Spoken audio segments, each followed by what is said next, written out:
Hello! நண்பர்கள் அனைவருக்கும் வணக்கம்.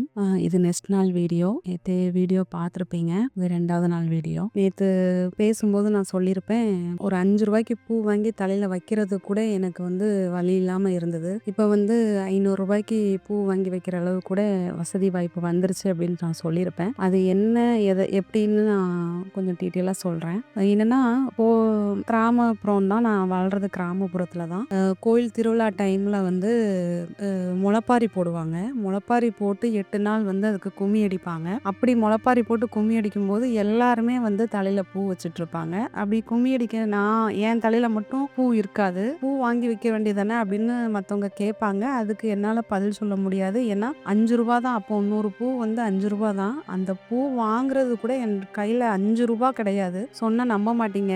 இப்போ உள்ள காலகட்டத்தில அப்படி யாரும் இருக்கிறது இல்ல. சில வருஷங்களுக்கு முன்னாடி நான் சொல்றேன். ரூ. 5 கூட என் கையில கிடையாது.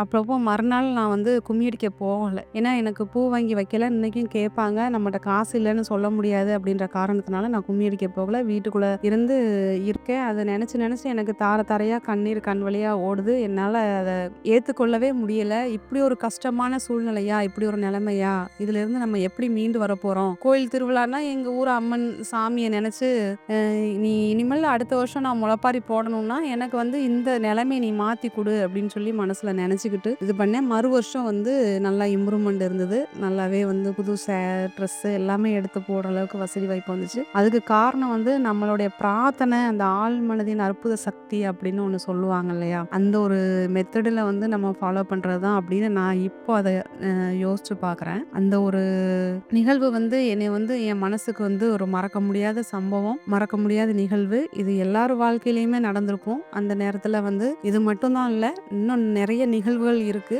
இதே மாரி நெறைய பேர் நீங்களும் இதெல்லாம் இந்த மாரி கஷ்டத்தலாம் சந்திச்சிருப்பீங்க. உங்க வாழ்க்கையோட ஒப்பிடும்போது இதுவும் என்னோட வாழ்க்கையும் அப்படிதான். என்னோட வாழ்க்கைய ஒப்பிடும்போது உங்க வாழ்க்கையும் இப்படிதான் இருந்திருக்கு. இத தாண்டி தான் நம்ம எல்லாருமே வந்திருக்கோம் அப்படிங்கிற ஒரு நிகழ்வ இது மூலியமா தெரிஞ்சுக்கலாம். நெக்ஸ்ட் நாள் வீடியோல இன்னொரு சம்பவத்தை பார்ப்போம். உண்மையான சம்பவங்களை பார்ப்போம். வணக்கம். நன்றி.